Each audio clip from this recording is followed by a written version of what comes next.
जय माता दी friends, welcome to my channel. Friends, आज इस वीडियो में मैं आपके साथ शेयर कर रही हूँ अनंत चतुर्दशी की बहुत सरल पूजा विधि। अनंत चतुर्दशी का पर्व भादव मास के शुक्ल पक्ष की चतुर्दशी को मनाया जाता है और इस दिन भगवान गणेश का भी विसर्जन किया जाता है। अनंत चतुर्दशी की पूजा में भगवान के अनंत रूप के साथ साथ माता लक्ष्मी जी का भी पूजन किया जाता है। जो लोग लंबे समय से बीमार हैं और जिनके घर में कलेश बना रहता है, व्यापार में वृद्धि नहीं होती है, उनके लिए अनंत चतुर्दशी का व्रत बहुत ही लाभकारी होता है। सबसे पहले जिस जगह हम अनंत चौदस की पूजा करेंगे उस जगह को साफ कर लेंगे और वहाँ पर एक लकड़ी का पाटा या चौकी बिछा करके उस पर पीला वस्त्र बिछाएंगे भगवान को आसन देने के लिए। अब हम तिल का आसन देकर भगवान विष्णु, माता लक्ष्मी के अनंत रूप की फोटो को स्थापित कर लेंगे। आप माता लक्ष्मी पैर दबाते हुए जो विष्णु भगवान की फोटो होती है वह भी पूजा के लिए रख सकते हैं और इस तरह की फोटो भी पूजा के लिए रख सकते हैं, क्योंकि दोनों ही फोटो में भगवान शेष नाग पर विराजित हैं। अब हम तिलों का आसन देकर कलश की स्थापना करेंगे। कलश पर मैंने पहले से ही मौली बांध रखी है। अब रोली या कुमकुम की सहायता से हम एक कलश पर स्वास्तिक का चिन्ह बना लेंगे और कलश को जहाँ पर हमने तिल रखे हैं वहाँ पर स्थापित कर देंगे। विष्णु भगवान की पूजा में चावल यानी अक्षत का प्रयोग नहीं किया जाता है। आप काले या सफ़ेद तिल का प्रयोग कर सकते हैं। कलश में हमने एक हल्दी, एक सुपारी, एक बतासा और थोड़ी सी धूप खास डाली है। साथ ही हमने थोड़े से तिल भी कलश में डाल दिए हैं। कलश में लगाने के लिए मैंने आम के पत्ते लिए हैं जिस पर मैंने पीला चंदन और कुमकुम से तिलक किया है। आप अशोक के पत्ते या फिर पान के पत्ते भी कलश पर लगा सकते हैं। अब हम इस कलश पर एक कटोरी रखेंगे जिसमें हमने थोड़े से तिल रखे हैं। अब हम कलश पर एक दीपक रख देंगे।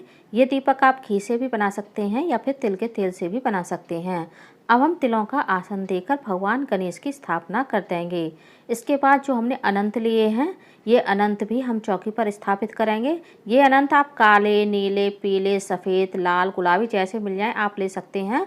अनंत चतुर्दशी की पूजा में कलर का कोई दोष नहीं होता है और आपके परिवार में जितने सदस्य हैं आपको उतने अनंत पूजा में रखने हैं। अब हमने जो कलश के ऊपर दीपक रखा है सबसे पहले उसे प्रज्वलित कर लेंगे, धूप बत्ती लगाएंगे। उसके बाद हम भगवान गणेश का पूजन आरंभ करेंगे। हम भगवान गणेश का पूजन पीले चंदन, कुमकुम और हल्दी से करेंगे।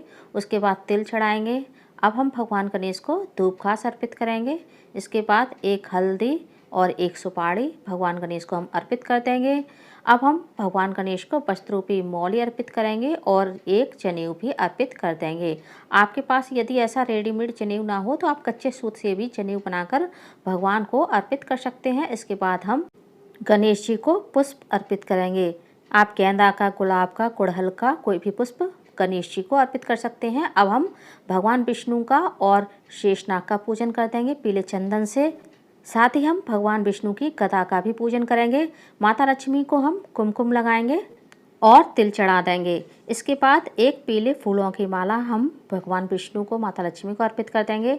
यदि आपके पास फूलों की माला ना हो तो आप केवल फूल भी भगवान को अर्पित कर सकते हैं। इसके बाद हम वस्त्रूपी मौली अर्पित करेंगे, जनेऊ अर्पित करेंगे और हम भगवान को इत्र लगा देंगे। आप डायरेक्ट इस तरह से भी इत्र लगा सकते हैं या फिर आप कॉटन में लगाकर भी इत्र भगवान को अर्पित कर सकते हैं। इसके बाद हम कलश का और दीपक का भी पूजन कर देंगे। कुमकुम से तिल चढ़ाएंगे, पुष्प चढ़ाएंगे और कुछ दक्षिणा भी अर्पित कर देंगे।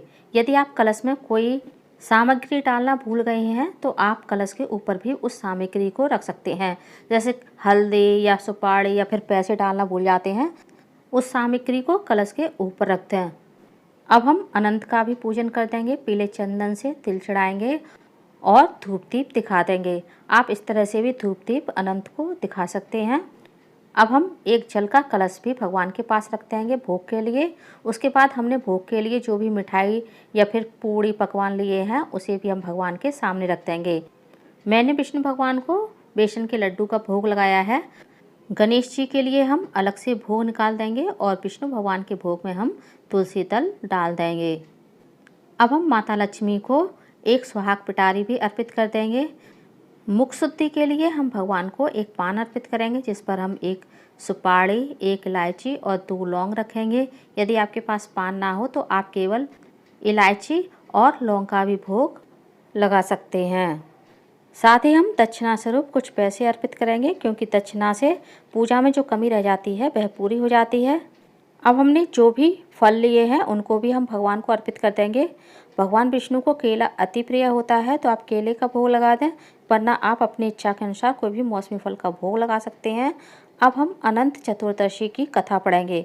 कथा आरंभ करने से पहले हम कथा की पुस्तक का भी पूजन कर देंगे और हाथ में थोड़े से तिल और एक पुष्प लेकर के हम कथा पढ़ना आरंभ करेंगे, क्योंकि कोई भी कथा खाली हाथ नहीं पढ़ी जाती है।